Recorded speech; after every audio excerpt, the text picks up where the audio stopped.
Well, the early church, I think, was plainly Unitarian. Jesus was. Paul was an absolute Unitarian monotheist. He says, we believe in one God, the Father. That's quite clear. Now, he also, of course, acknowledges that alongside that one God, there is Adonai, my Lord, Messiah, the human Lord. One God, one man. That's quite clear. But Paul never for a moment interfered with the Shema. This would be mass chaos. You'd need certain complete writings. You need several books to change the Shema. So that's out of the question. Now, the Arian view, then, is a development towards the Trinity. So the Trinity is not the other way around. It's not the Trinity precedes that.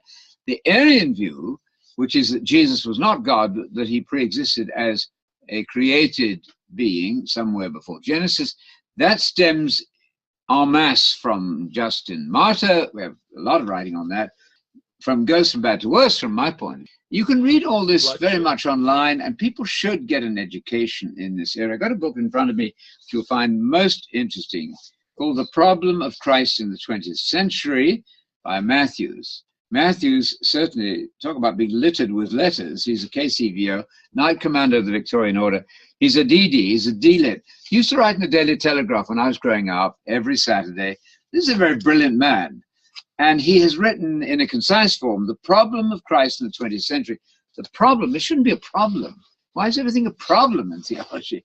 But he outlines then the history of what for me is a corruption from the simplicity of the unity of God, the unitary monotheism of Jesus, to a fearfully complicated, argumentative, 3-in-1, which nobody can explain. Ultimately, people say, well, it's a mystery.